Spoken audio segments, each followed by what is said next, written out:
Bienvenidos a un paseo por la geografía de la región, marcada por personalidades singulares que dejaron en algún lugar su huella.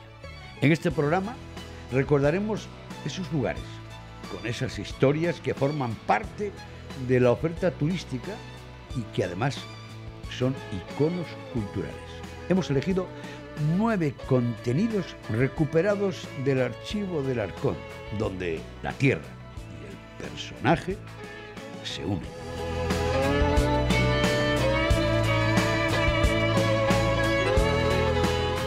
Empezamos por la ciudad de León. Seguimos ahora la huella de don Antonio Gaudí, el arquitecto catalán que dejó su sello en el modernismo leonés y en especial en la Casa Botines, hoy convertida en un museo que nos recuerda la historia de aquel almacén de tejidos que nació a finales del siglo XIX y asombró a todos por la elegancia del edificio. El periodista Chema Viejo, el arquitecto Félix Compadre y el guía del museo nos lo contaban así.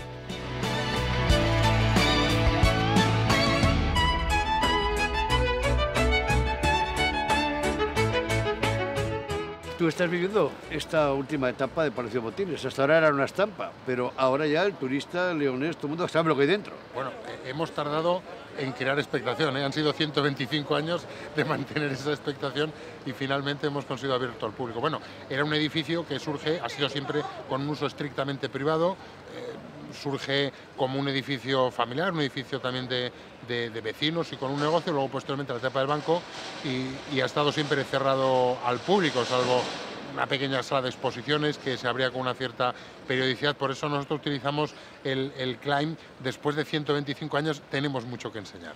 Todavía no se ha cumplido un año del Museo de Gaudí en la Casa Botines. ¿Tenemos cifras que demuestren que ha habido un aplauso por parte de leoneses o de turistas? Estamos francamente satisfechos con la respuesta del público. Todas las previsiones han quedado absolutamente superadas con los casi 90.000 habitantes. La cifra concreta es 87.000 visitantes en un museo que lleva escasamente 7 meses abierto, poco más de 6 meses, y es una cifra absolutamente récord. Chema, no deja de ser curioso que en un momento donde hay un conflicto en la política nacional con Cataluña, el catalán más universal, don Antonio Gaudí, tenga tanta relación con Castilla y León, con Astorga, con el museo y que haya esa relación. Bueno, yo creo, Javier, que siempre habíamos sido el patito feo en esa producción arquitectónica de Antonio Gaudí. Bien es cierto que obviamente su obra maestra es la Sagrada Familia y que la mayor parte de su producción arquitectónica se desarrolla en ese contexto, en Cataluña. Pero hay tres obras que inopinadamente surgen en el Camino de Santiago. Él no era su intención, pero construyó esta Casa Botines, ese Palacio Episcopal de Astorga y esa fantástica Villa Quijano de tu localidad natal de Comillas, ¿no? Bueno, pues indudablemente ese es un patrimonio que tenemos que poner en valor, porque constituye una ruta que es perfectamente complementaria a la de Cataluña.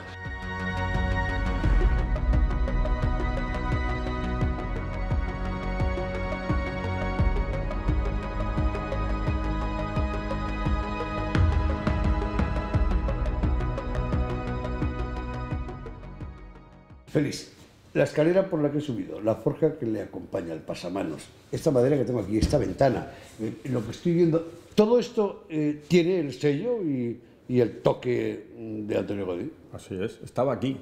Todo lo que hemos visto, todo lo que te he enseñado, todo lo que hemos charlado, todo lo que hemos visto, todo estaba. Nosotros teníamos que sacarlo, porque estaba tapado. O sea, se veía, la madera estaba, lógicamente, barnizada. Esta misma madera de la época. Esta madera, lo que hicimos fue decaparla y limpiarla. Pero es la misma, la escalera es la escalera que había, con su pasamanos, con el diseño, con la forja complicadísima que Gaudí le pone y que está perfectamente conservada.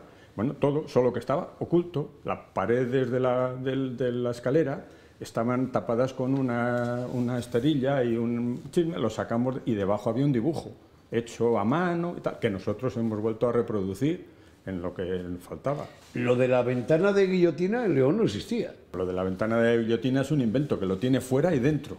La ventana de guillotina en León es un anacronismo, es algo que se hacía allí, pero lo resuelve perfectamente, primero, porque aquí dentro daba luz, estos patios metían luz y metían aire, y por otra parte, las de la fachada tienen unos flejes metálicos que hacen que la ventana se pegue contra la fachada y no deje entrar el aire, porque estas ventanas, como sabes, si las movemos verás que están holgadas. Bueno, pues él inventa un fleje interior que hace que la ventana se pliegue.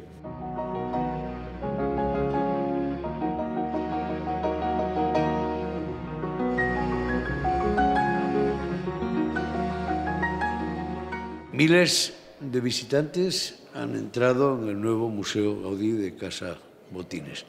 ¿Qué es lo que más les fascina? Hay muchos que se sorprenden simplemente de que Gaudí construyera en León y ya entrar aquí es una sorpresa. Pero les sorprende todo lo que se conserva original, desde las escaleras hasta esta planta noble, el sótano.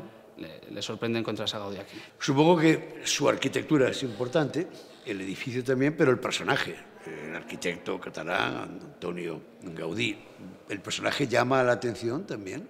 Nosotros nos centramos en el paso de Gaudí fuera de Cataluña. Empezamos a hablar que este es el último edificio de los únicos 3 que hizo fuera de Cataluña. Empezó, en comillas, haciendo el capricho y ya unos años después se fue a Astorga a hacer el palacio y, aprovechando que estaba en Astorga, vino a hacer Casa Botines y contamos esa conexión, el tránsito del neogótico que tuvo aquí en tierras leonesas y bueno, los procesos de construcción que fueron muy rápidos y las anécdotas, que hay muchas dentro del edificio.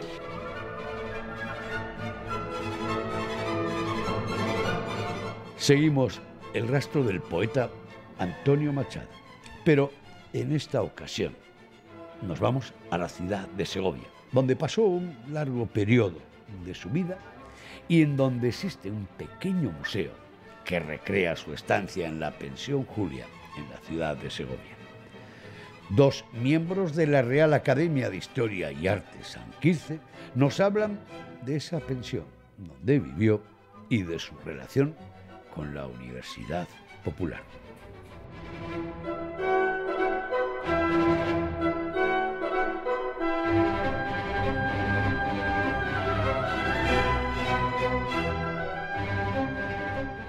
Tenemos experiencia de conferenciantes, de gente que viene a participar en las actividades culturales que aquí llevamos a cabo, que cuando se ven dando una disertación o una conferencia en medio de una pequeña pero muy bonita iglesia románica, pues se quedan verdaderamente sorprendidos, pero muy bien acogidos. Es Real Academia de Historia y Arte, y en el apartado de Historia no hacemos distinción entre si es Historia General, Historia de la Literatura o Historia de la Ciencia. Por cierto, ¿es verdad que se respira un clima machadiano en el entorno de la casa? Hemos visto a tanta gente a la que se le saltan las lágrimas allí, que es verdad. Hay un aire, un ambiente y se respira la sensación de autenticidad que yo creo que ningún sitio dedicado a Machado en España lo tiene.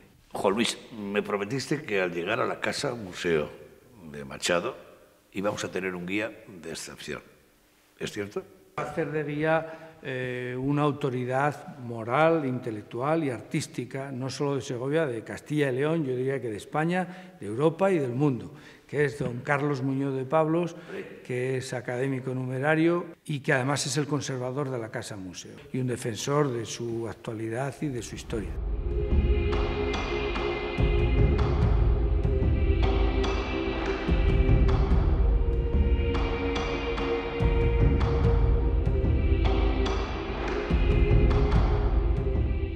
¿Machado es el gran desconocido en la Segovia famosa?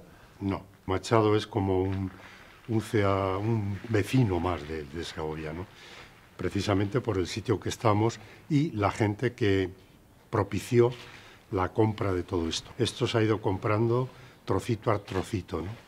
A través de la bondad y la generosidad y el empeño de todos los profesores, primero de la Universidad Popular Segoviana y después de los académicos de la Academia de San Quirce. Aquí está la huella de Antonio Machado en Segovia.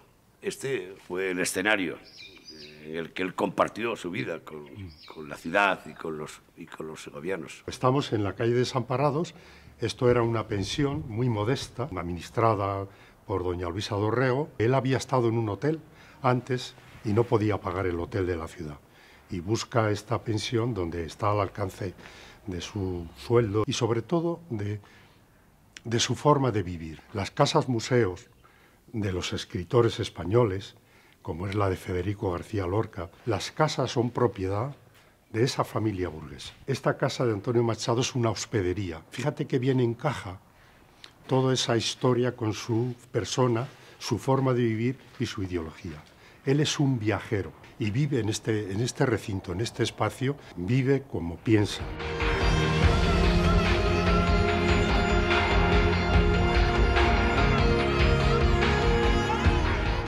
Esta habitación es el final de la planta. Es la última habitación que tiene puertas y tiene como un reservado, ¿no?, que doña Luisa le alquila a don Antonio como una devoción y una especial dedicación, ¿no? Los muebles que hay en esta habitación son los de verdad. La cama, la camilla, la mesa, el espejo, el aguamanil. Había una convivencia con los demás viajeros que se hospedaban aquí, una cosa muy entrañable y muy interesante. Si hay una figura histórica que trasciende a las épocas, a pesar de sus muchas lecturas, es la de don Rodrigo Díaz de Vivar, un burgalés que pasó a la historia de España como el Cid y que entró en la literatura universal con el poema épico del mío Cid. De él nos hablaron estudiosos como Javier Peña, defensores de su huella en la geografía como Alberto Luque, así como el Abad de Cardeña, un sitio histórico tan ligado a la figura del Cid.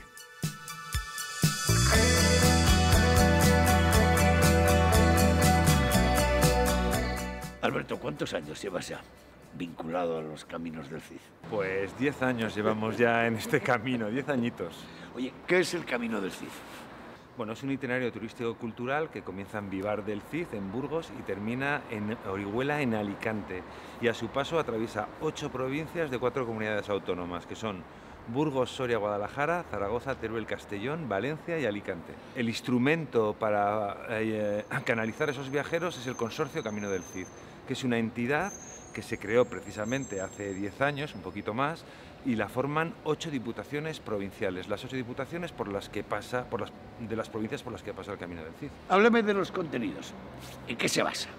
¿Cuál es el argumentario del Camino del Cid? Hay una mezcla de muchas cosas, pero el eje principal, la clave sobre la que pivota todo este itinerario, esta locura de Camino del Cid, es el Cantar de Mío Cid, una obra épica que se escribió hace 8 siglos. El camino en conjunto lo que revela, ¿no?, es precisamente ese mundo medieval que tanto nos gusta y el que atrae a nuestros viajeros. Hablamos de un camino, indudablemente hablamos de señalización, de mapas, de recorridos, de información, para que nadie se pierda. Sí, eso es fundamental. Nosotros siempre tenemos a mucha gala, ¿no?, el hecho de reconocer que tenemos muy buena información. Por un lado, señalizamos los 1.400 kilómetros de senderos que tenemos, 1.400 kilómetros, y todos los años los reseñalizamos.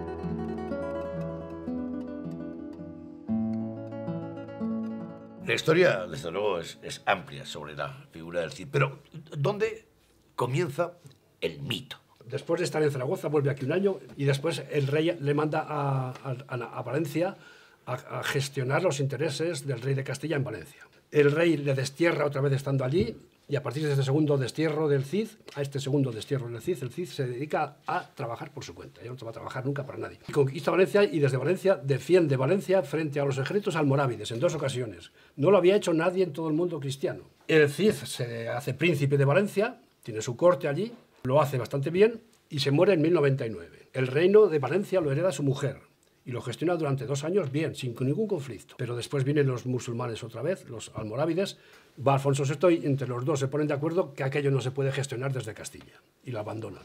En Castilla no se vuelve a hablar del Cid hasta 1200, 100 años después, cuando se está escribiendo el Cantar de Mío Cid. En el Cantar de Mío Cid se crea un personaje totalmente distinto al histórico. Y esta nueva imagen del Cid va a tener un éxito rotundo. ¿Exagera el mío Cid? Mucho. Primero elimina algunos aspectos de la vida del Cid. El Cid ya no se va desterrado justamente porque había cometido un delito. el Cid se va como resultado de la envidia, va como héroe. Y el Cid, siendo injustamente desterrado en el Cantar, siempre va a jurar, va a mantener fidelidad al rey que le castiga. Y siempre va a trabajar para Castilla.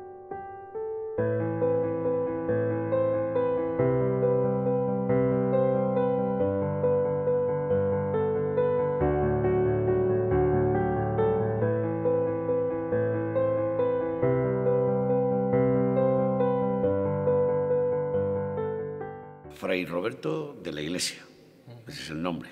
Eso es, sí. Y el abad, y el padre abad es el cargo, ¿no? También, sí. ¿De dónde es? Yo soy burgalés, de la capital mismo, nacido allí. ¿Y cuántos años en este monasterio? Pues ya van para 23 años. Nosotros somos la orden que la gente llama trapense, cistercienses de la estrecha observancia, es el nombre oficial.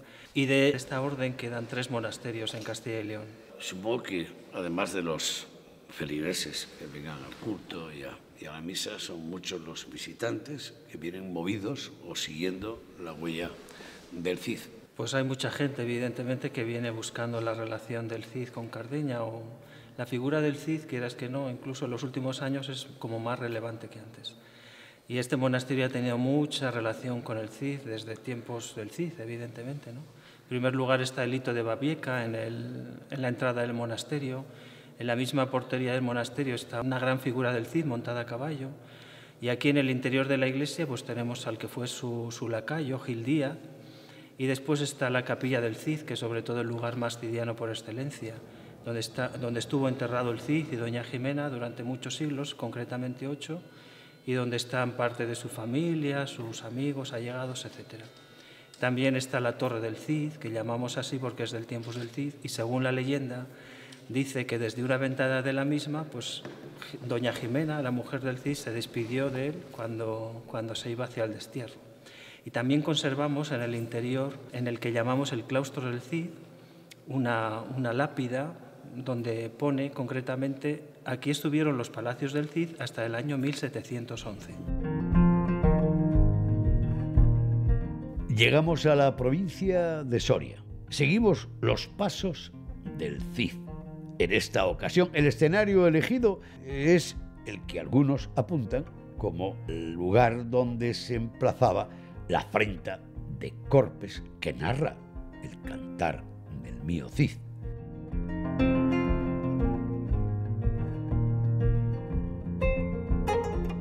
Nos fuimos a Castillejo de Robledo, donde todos coinciden en que, sin duda alguna, es un lugar cidiano. Entre ellos, Alberto Luque, el gerente del consorcio Camino del Cid.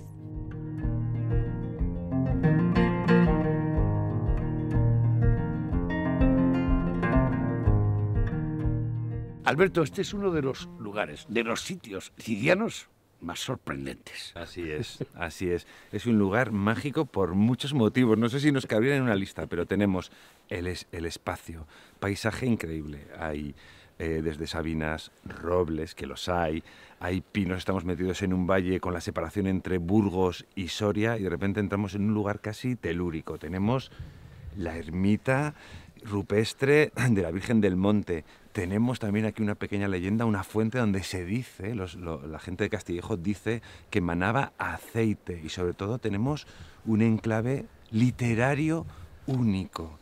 Es decir, es el poder de la literatura sobre la historia, sobre la promoción. Un poeta en el siglo XII o principios del XIII decidió que aquí tuvo lugar la afrenta de las hijas del Cid, ¿no?, recién casadas en Valencia, y eso ha hecho que 8 siglos después sigamos hablando de ese sitio, sigamos viniendo aquí y hayamos puesto un pueblo como Castillejo de Robledo en el mapa, ¿no? Estamos en el célebre Robledal de Corpes. Así es. Es un lugar para los muchos viajeros que vienen no solo de España, sino del extranjero. Es un lugar mágico, porque aquí tiene lugar uno de los episodios más conocidos del Cantar de mío Cid, que es la afrenta a las hijas del Cid. Casa a sus hijas con 2 nobles de Carrión. Ellos vuelven de Valencia, van hacia Carrión y en el camino pasan por este paraje, ¿no?, que estamos viendo ahora, y aquí las ultrajan, las fustigan y las abandonan en lo que es un monte feraz en aquellos tiempos, ¿no? Bueno, ese episodio, que realmente es un culebrón medieval, ha sobrevivido al paso del tiempo y hace que todos estos viajeros, esta gente interesada en la literatura, venga aquí, venga a este espacio, lo visite y reviva una vez más esa historia. En el caso de Castillejo se cumple la teoría, que no solamente es el lugar cidiano, sino que se suma todo un entorno, un patrimonio artístico, natural, monumental, desbordante. Hay algo mágico también en el Camino del Cid, que es que pone en valor determinadas poblaciones que realmente tienen un valor increíble, pero que durante mucho tiempo, por no sabemos también qué motivos, pues no han sido tan conocidas como deberían. Castillejo de Robledo es un ejemplo. Tiene esa leyenda cidiana, pero es que luego tiene una iglesia románica increíble, tiene un castillo templario, tiene un pueblo bien armónico con una arquitectura tradicional muy potente. Factor humano, cómo se involucran los pequeños empresarios, incluso las corporaciones municipales, ¿no? Hemos comprobado cómo el alcalde de Castillejo tiene muy claro el sello cidiano y los pequeños empresarios de la zona también. Yo creo que ese es el gran valor del Camino del Cid. Cuando los viajeros retornan de Valencia, de Alicante, del sitio en el que terminan el viaje, lo que nos cuentan, lo que más les ha gustado es la gente. Esa atención a veces, bueno, cariñosa, familiar, que reciben en pueblos pequeños, que salen a recibir, donde les acogen. Ese es el gran valor.